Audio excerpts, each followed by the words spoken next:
بسم اللہ الرحمن الرحیم۔ فصل، یہاں سے اب نئی فصل شروع ہو رہی ہے اور یہ بہت ہی امپورٹنٹ سبق ہے، اور یہ کہہ سکتے ہیں کہ سب سے زیادہ کام آنے والا سبق ہے عربی زبان میں، اور اس کو نہایت توجہ کے ساتھ پڑھنا چاہیے اور اچھی طرح سے یاد کر لینی چاہیے یہ جو اب کس میں آئیں گی۔ بدعت کے اعراب اسم سے است، یہاں سے سبق شروع ہو رہا ہے۔ سب سے پہلے ابھی جو پڑھا تھا ہم لوگوں نے پیچھے، اسم کی کچھ قسمیں پڑھی تھی، اسم کی الگ الگ اعتبار سے الگ الگ قسمیں آ گئی ہیں، اور اب اسم معرب کے بارے میں آ رہا ہے کہ اسم معرب کی قسمیں اور پھر ان کا اعراب کیا کیا ہے۔ ٹھیک، مبنی کی ہم نے قسمیں پڑھی لی تھی، مبنی اور پھر جو مبنی سے مشابہت رکھتی ہیں وہ چیزیں وہ بھی پڑھ لی تھی۔ اب جو ہے یہ ہے معرب کے بیان میں، دھیان رکھے کہ معرب اور مبنی میں اعراب کے اعتبار سے ایک اور فرق ہے، وہ بہت مشہور فرق ہے، اس کو سمجھ لیں۔ مبنی کا جو اعراب ہوتا ہے نا، وہ کہلاتا ہے محلی اعراب، کہتا ہے کہ مبنی کا اعراب محلن ہوتا ہے۔ ٹھیک ہے،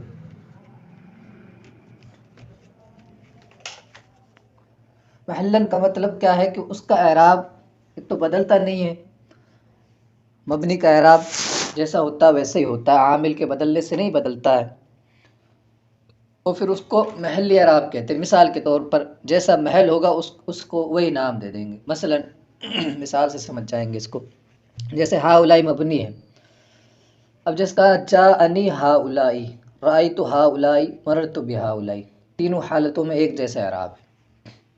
لیکن جب اگر کوئی پوچھ لے جاءنی ہاؤلائی کا اعراب کیا ہے، کون سی، تو اس کا بولیں گے حالت رفعی میں ہے، لیکن اس کا اعراب ظاہر نہیں ہو رہا ہے، تو بولیں گے کیا کہ حالت رفعی میں ہے۔ پتہ کیسے چلا کہ یہ رفع کی جگہ پر ہے، بھائی فاعل بن رہا ہے اور فاعل کیا ہوتا ہے، مرفوع ہوتا ہے، تو یہ رفع کی جگہ پر ہے، اس لیے اس کو کہہ دیا یہ حالت رفعی میں ہے، محلن مرفوع ہے، یا یوں کہہ سکتے ہیں محلن یہ مرفوع ہے، محل کے اعتبار سے، جگہ کے اعتبار سے یہ مرفوع ہے۔ اسی طرح رأیت ہاؤلائی ہے، تو یہاں بھی ہاؤلائی پڑھا جا رہا ہے، تو یہاں کیا ہے، بھی یہ محل کے اعتبار سے یہاں ہے منصوب، محلن منصوب ہے یہ۔ مررت بہاؤلائی محلن مجرور ہے۔ تو جو مبنی کا اعراب ہوتا ہے وہ ہوتا ہے محلی اعراب کہتے ہیں اس کو۔ اور جو معرب کا جو اعراب ہوتا ہے، پہلے ابھی اس کو ہم سمجھ لیتے ہیں اعراب کی، پھر آگے پڑھیں گے کس میں۔ معرب کا اعراب دو طرح کا ہوتا ہے، مبنی کا تو ہو گئی بات ختم، اس کا اعراب محلی ہوتا ہے اور اس کی بحث بھی گزر چکی ہے۔ معرب کا جو اعراب ہوتا ہے وہ دو طرح کا ہوتا ہے، ایک ہوتا ہے لفظی اعراب اور ایک کہلاتا ہے تقدیری اعراب۔ لفظی اور تقدیری کو سمجھے آپ، مثال سے سمجھنا ہے، سمجھ جائیں گے۔ لفظی اعراب کی مثال جیسے زید ہے، زید لفظ ہے، ہم کہیں گے جاءنی زیدن، مررت بزیدن، اور رأیت زیدن۔ اب دیکھو زیدن، زیدن، زیدن، تینوں جگہ حالت بدل رہی ہے، تو اس کو کہیں گے لفظی اعراب۔ لفظی اعراب کا مطلب کیا ہے کہ اعراب پر تلفظ کیا جائے۔ اعراب کسے کہتے ہیں؟ اعراب آسان لفظوں میں سمجھ لے کہ اعراب کہلاتا ہے جو معرب کے آخر میں جو بدلتا ہے نا، زبر زیر پیش وغیرہ ہوتے ہیں، یا الف واو یا ہوتا ہے، جو دو طرح کا ہوتا ہے اعراب۔ ایک ہوتا ہے حرکت، ہوتا ہے اعراب حرکت کے اعتبار سے ہوتا ہے، حرکتیں آتی ہیں یعنی زبر زیر پیش۔ ایک ہوتا ہے اعراب حرفی، یعنی حرف آتے ہیں اعراب میں، الف واو یا۔ تو اعراب دو طرح کا ہو گیا، اعراب حرکتی اور ایک اعراب حرفی کہہ سکتے ہیں۔ ٹھیک، تو یہ جو الف واو یا زبر زیر پیش، یہ ضمہ فتحہ کسرہ کہہ لو اصطلاحاً، تو یہ ضمہ فتحہ کسرہ الف واو یا اگر یہ پڑھنے میں آتے ہیں نا تو اسی کو کہتے ہیں اعراب لفظی۔ جو اعراب پڑھنے میں آئے گا اس کو کہیں گے اعراب لفظی۔ جیسے ہم نے کہا جاءنی زیدن، اب دیکھو زیدن تنوین پڑھنے میں آ رہی ہے، تو دو پیش ہیں پڑھنے میں آ رہے ہیں۔ رأیت زیدن، دیکھو یہاں دو زیر پڑھنے میں آ رہے ہیں، رأیت زیدن سوری، اور مررت بزیدن، یہاں دیکھو پڑھنے میں آ رہا ہے زیدن، مررت بزیدن، رأیت زیدن۔ تو یہ جو پڑھنے میں آ رہا ہے نا، یہ جو تنوین ہے، تو اسی کو کہیں گے اعراب لفظی، کہ اعراب پڑھنے میں آئے، تلفظ ہو اعراب پر۔ اسی طرح اعراب یہ تو ہو گئی حرکت والی، اب حروف والی، الف واو یا، جیسے تثنیہ کا جو اعراب ہوتا ہے وہ حرف کے ساتھ آتا ہے، وہ تثنیہ کی جب بحث آئے گی اس میں تثنیہ کے اعراب کے بارے میں، جیسے رجلانی، جاءنی رجلانی، الف آ گیا پڑھنے میں، حالت رفع میں الف آتا ہے، رجلانی الف آیا لام کے بعد پڑھنے میں آیا۔ رأیت رجلینی، اب یہاں دیکھو پڑھنے میں آ رہا ہے، یا پڑھنے میں آ رہی ہے رجلینی۔ مررت برجلینی، یہاں بھی آپ پڑھنے میں آ رہی ہے۔ اسی طرح اور دیکھ لو ابو، رأیت ابو کا، رأیت ابا کا، جاءنی ابو کا، رأیت ابا کا، مررت بابی کا۔ اب دیکھو یہاں ابو واو پڑھنے میں آ رہا ہے، جاءنی ابو کا، رأیت ابا کا، یہاں الف پڑھنے میں آ رہا ہے، اور مررت بابی کا، یہاں یا پڑھنے میں آ رہی ہے۔ تو اس کو کہتے ہیں اعراب لفظی، کہ اعراب پر تلفظ ہو، اعراب پڑھنے میں آئے تو اس کو کہیں گے اعراب لفظی۔ دوسرا جو ہے اس میں متمکن یا معرب کا جو اعراب ہوتا ہے، متمکن معرب ایک ہی بات ہے، معرب کا جو اعراب ہوتا ہے وہ ہوتا ہے تقدیری۔ تقدیری کا کیا مطلب ہے؟ کہ کسی وجہ سے اعراب ظاہر نہ ہو، بس وہاں مان لیا گیا ہو اعراب، اعراب پڑھنے میں نہ آئے۔ یہ تو پڑھنے میں آ رہا تھا، وہ پڑھنے میں نہ آئے اعراب۔ مثلاً آپ دیکھیں موسیٰ ہے، رأیت موسیٰ، مررت بموسیٰ، رأیت موسیٰ، جاءنی موسیٰ، سمجھ رہے؟ ہر تینوں جگہ ایک جیسا ہی اعراب ہے۔ اسی طرح جاءنی عسن، رأیت عسن، مررت بعسن، بعسن، یعنی تینوں جگہ ایک جیسا ہی اعراب آ رہا ہے، یعنی اعراب پڑھنے میں نہیں آ رہا ہے، حالت رفعی میں تقدیری اعراب کہتے ہیں اس کو، کہ اعراب پڑھنے میں نہیں آتا ہے، سمجھ گئے؟ اور تقدیری، اور ابھی جو ہم نے بتایا تھا مبنی کا جو اعراب ہوتا ہے وہ ہوتا ہے محلی اعراب، اور معرب میں لفظی اور تقدیری۔ تقدیری اور محلی میں فرق یہ ہوتا ہے کہ مبنی کا تو اعراب بدلتا ہی نہیں ہے، اور جو معرب کا اعراب تقدیری ہوتا ہے وہ کسی وجہ سے وہاں اعراب نہیں پڑھا جاتا ہے، کوئی مجبوری کی بنا پر اعراب ظاہر نہیں ہو پاتا ہے۔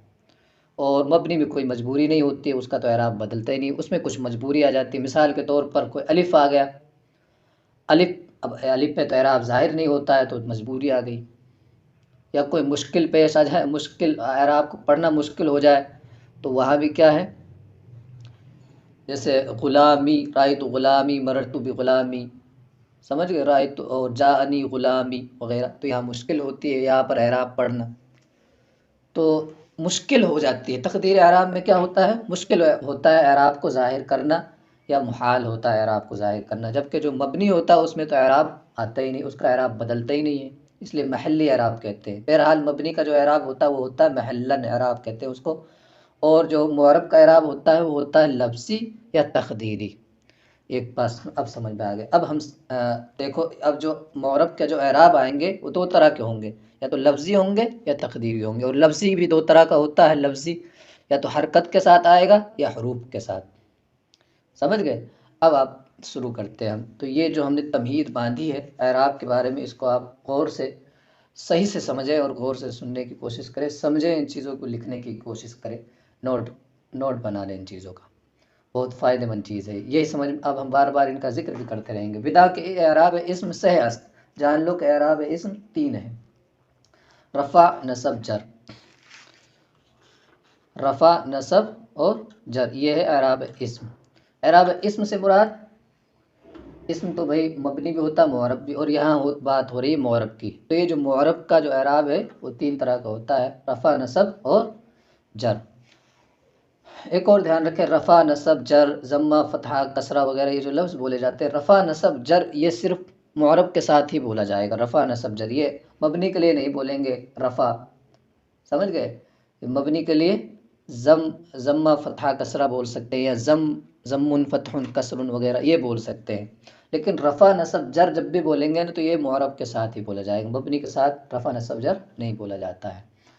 اچھا، اسم کا اعراب تین طرح کا ہوتا ہے، جو اس میں متمکن ہوتا ہے یا معرب جو ہوتا ہے، رفع، نصب اور جر۔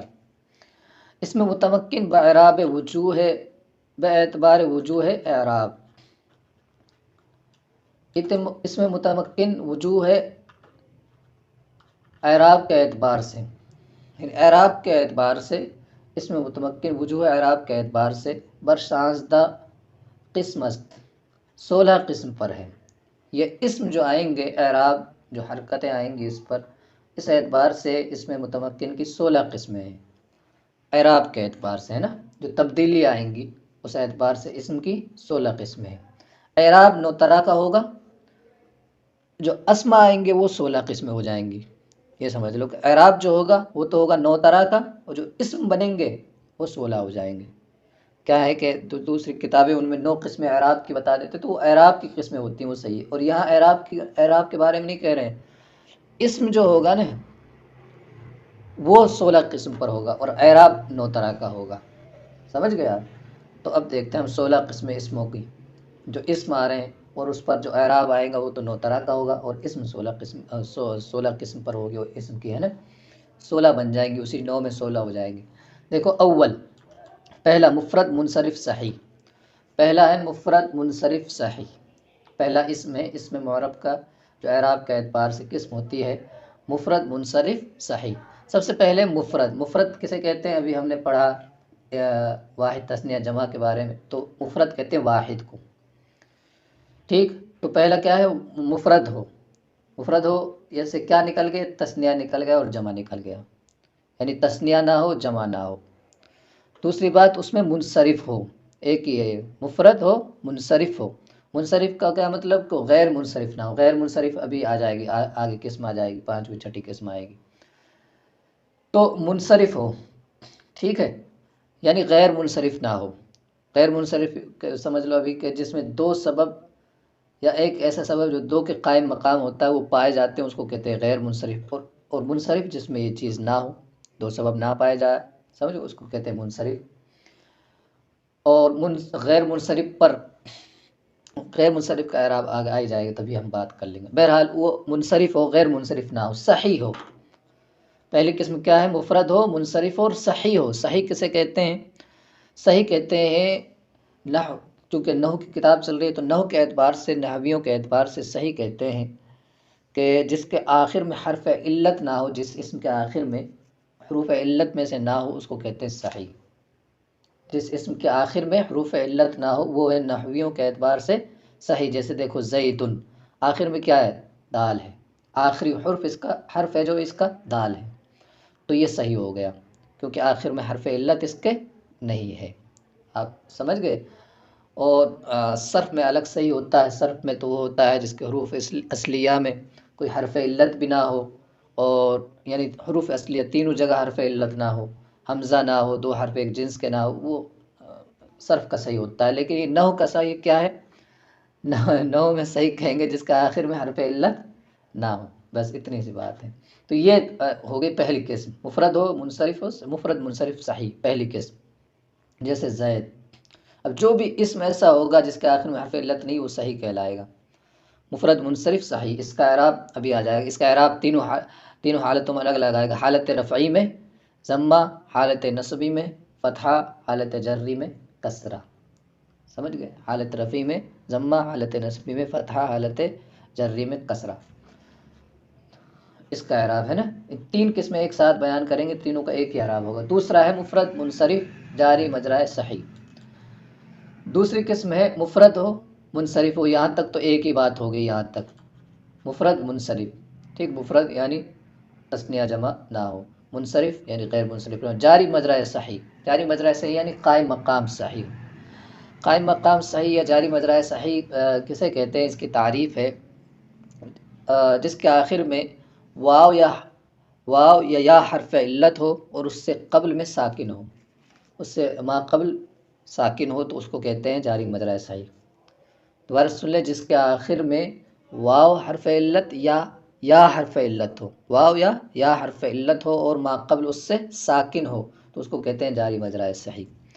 جاری مجرائے صحیح یعنی صحیح کے قائم مقام اس لیے کیونکہ صحیح کا بھی وہی اعراب ہوتا ہے اور اس کا بھی ایک جیسا اعراب ہوتا ہے، حرکتیں ایک جیسی آ جاتی ہیں ان پر، تو اس لیے اس کو جاری مجرائے صحیح کہہ دیتے ہیں۔ بہرحال جاری مجرائے صحیح کا اعراب اس کا بھی وہی اعراب جو ابھی ہم نے صحیح کا بتایا، حالت رفعی میں ضمہ، حالت نصبی میں فتحہ، حالت جری میں کسرہ۔ تیسری قسم ہے سیوم، تیسری قسم جمع مکسر منصرف۔ منصرف تو وہی آ گئی جو غیر منصرف نہ ہو۔ جمع مکسر ہم نے پڑھ لی، جمع کی قسم واحد، تثنیہ جمع کی جو قسم آئی تھی اس میں دو طرح کی جمع تھا، جمع سالم اور جمع مکسر۔ جمع مکسر کسے کہتے تھے؟ جمع مکسر جس کا واحد کا وزن سلامت نہ رہے اس کو کہتے ہیں جمع مکسر، اور وہ منصرف ہو، یعنی غیر منصرف نہ ہو۔ ایسا کوئی جمع نہ ہو جو غیر منصرف ہو، کیونکہ غیر منصرف میں بھی ایک جمع آتا ہے، اس کا پھر الگ اعراب ہو جائے گا۔ یہ منصرف والا جمع ہے نا، غیر منصرف والا جمع الگ آ جائے گا، جیسے مساجد، مسابح وغیرہ آگے قسمیں آئیں گی۔ بہرحال جمع مکسر اور منصرف، جمع مکسر تو یہ تین ہو گئے، اول مفرد منصرف صحیح، دوسرا جاری مجرا صحیح، اور جمع مکسر منصرف، یہ تین ہو گئے۔ ان تینوں کا ایک جیسا اعراب آئے گا، چوں رجال، جیسے جمع مکسر منصرف کا یہ مثال دیتی ہے کہ یہ جمع ہے، مکسر ہے، رجل سے رجال بن گئے، اور منصرف ہے یعنی غیر منصرف نہیں ہے۔ اب ان کا اعراب بتا رہے ہیں، رفع شاہ بضمہ باشد و نصب بفتحہ و جر بکسرہ۔ ان کا رفع شاہ مانے ان کا ہے نا، ان تینوں کا رفع شان ضمہ، ان تینوں کا رفع حالت ضمے کے ساتھ باشد ہوگا، و نصب بفتحہ، اور نصب فتحے کے ساتھ، و جر بکسرہ، اور جر کسرے کے ساتھ ہوگا۔ ان تینوں کا اعراب یہ ہو گیا، جیسے جاءنی زید و دلو و رجال، و رأیت زیدا و دلوا و رجالا، و مررت بزید و دلو و رجال۔ تو حالت رفعی میں یہاں مطلب جہاں مرفوع بننے کی جو صورت ہوگی ان کی، وہاں تو ان پہ پڑھا جائے گا ضمہ، یہ تین طرح کے کوئی اسم آ جائیں گے تو، اور جہاں نصب والی صورت ہوگی تو وہاں پڑھا جائے گا فتحہ، اور جہاں جر والی صورت ہوگی تو وہاں پڑھا جائے گا کسرہ۔ اب یہ دیکھو رفع والی صورتیں آ جائیں گی، مرفوعات، ابھی جب ہم پڑھیں گے اسی کتاب میں آ جائیں گے مرفوعات، منصوبات، مجرورات وغیرہ۔ تو جہاں مرفوعات یعنی فاعل، نائب فاعل، مبتدا، خبر وغیرہ یہ صورتیں ہوں گی، اور ان میں سے کوئی بھی بنے گا تو پھر وہ ہوگا حالت رفعی ہوگی تو ضمہ، اور منصوبات یعنی مفعول وغیرہ ہوں گے تو پھر وہ حالت نصبی ہو گئی، تو ایسی صورت میں فتحہ پڑھا جائے گا، اور کوئی حروف جارہ وغیرہ اسم پر داخل ہو تو اس صورت میں ان تینوں پر کسرہ پڑھا جائے گا، زیر پڑھا جائے گا۔ تو یہ پہلی اعراب کی پہلی قسم ہے، اور تین طرح کے اسم ہو گئے، مفرد منصرف صحیح، جاری مجرا صحیح، جمع مکسر منصرف، تینوں کا اعراب ایک جیسا ہے، حالت رفعی میں ضمہ، حالت نصب میں فتحہ، حالت جری میں کسرے کے ساتھ۔ جیسے جانی زید، مفرد منصرف صحیح کی مثال، جاری مجرا صحیح، دلو و رجال، رأیت زیدا و دلوا و رجالا، مررت بزید و دلو و رجال۔ اچھا، چہارم جمع مؤنث سالم، جمع مؤنث سالم، دیکھو ابھی جمع کی پھر وہی ابھی پچھلے اس سے پہلے ہی جو سبق تھا اس میں ہم نے پڑھا تھا واحد تثنیہ جمع کے بارے میں۔ تو جمع مؤنث سالم ایک قسم آئی تھی، جمع سالم کی دو قسمیں تھیں، جمع مذکر سالم اور مؤنث سالم۔ تو یہ جمع مؤنث سالم کسے کہتے ہیں؟ وہ جس واحد کے آخر میں الف اور تا بڑھا دیا جائے اس کو کہتے ہیں جمع مؤنث سالم، ٹھیک ہے، واحد کا وزن بھی سلامت رہے اور اس کے آخر میں الف تا بڑھاتے ہیں تو اس کو جمع مؤنث سالم کہتے ہیں۔ الف و تا ضروری نہیں ہے، واحد کا وزن بھی سلامت رہنا چاہیے، جیسے موت ہے نا، موت اس کے جمع اموات آتے ہیں، اس میں الف تا تو آ رہا ہے لیکن واحد کا وزن سلامت نہیں رہا، اموات، موت سے اموات بن گئی۔ اور جس مسلم ہے اس میں مسلمات، الف اور تا آ گئی، تو اس میں واحد کا وزن سلامت ہے، موت میں سلامت نہیں ہے، موت میں ویسے ہی انسان سلامت نہیں رہتا، روح نکل گئی تو پھر کہاں سلامت رہ گیا۔ تو خیر، جمع مؤنث سالم جس کا واحد کا وزن سلامت رہے اور الف و تا جس میں بڑھا دی گئی ہو، جس واحد کا آخر میں الف و تا بڑھا دی گئی ہو اس کو کہتے ہیں جمع مؤنث سالم۔ میں نے پہلے بتایا تھا کہ جمع مؤنث سالم ضرور نہیں کہ مؤنث واحد بھی اس کا مؤنث ہونا چاہیے، اس کے آخر میں الف اور تا بڑھا دیا نا جس واحد کے آخر میں، چاہے وہ مؤنث ہو یا مذکر ہو، اس سے بحث نہیں ہے، جمع مؤنث سالم ہو جائے گی۔ اچھا، اس کا رفعش بضمہ باشد، اس کا رفع ضمے کے ساتھ، وہ نصب و جر بکسرہ، اور نصب و جر کسرے کے ساتھ۔ ہاں اس کو دھیان رکھنا، اس کا نصب بھی کسرے کے ساتھ آئے گا اور جر بھی کسرے کے ساتھ آئے گا، سمجھ گئے؟ جہاں منصوبات جو ہوں گے یعنی حالت نصبی جو ہوگی یعنی مفعول وغیرہ بنے گا عبارت میں، مفعول کوئی بھی مفعول بنے گا یا جو بھی منصوبات میں سے کچھ بھی بنے گا تو وہ جر ہی پڑھا جائے گا اس پر، جر کے ساتھ، نصب کسرہ ہی پڑھا جائے گا اس پر، جر والی صورت ہوگی یعنی کسرہ آئے گا، سمجھ گئے؟ مفعول بن جائے گا تو جب بھی کسرہ پڑھا جائے گا جمع مؤنث سالم پر. جیسے ہن مسلمات، اب دیکھو مسلمات یہاں خبر بن رہی ہے اور خبر مرفوعات میں سے، تو دیکھو حالت رفع میں ضمہ، ہن مسلمات. رأیت مسلمات، مسلمات یہاں بن رہا ہے مفعول رأیتو کے لیے. اب مفعول ہوتا ہے منصوبات میں سے، تو اس پہ پڑھا جا رہا ہے، کیا پڑھا جا رہا ہے؟ کسرہ پڑھا جا رہا ہے، کیونکہ حالت نصبی میں بھی کسرہ ہی آئے گا. وہ مررت بھی مسلمات، یہاں حالت جری میں ہے تو یہاں کسرہ ہی آ رہا ہے. تو جمع مؤنث سالم کا اعراب کیا ہے؟ حالت رفعی میں ضمے کے ساتھ، حالت نصبی و جری میں کسرے کے ساتھ. تو یہ ہم نے پڑھ لیے، دو اعراب کی تو قسمیں پڑھ لی ہیں، اور 4 طرح کے اسم ہو گئے ہیں. 16 طرح کے اسم آئیں گے، 16 قسمیں آئیں گی، اور اعراب میں نے بتایا تھا 9 طرح کے ہوں گے. تو یہ تو ہم نے پھر اب غیر منصرف کے بارے میں تھوڑی لمبی بحث ہو جائے گی، تو اس لیے یہ سبق کو آج یہیں ختم کرتے ہیں.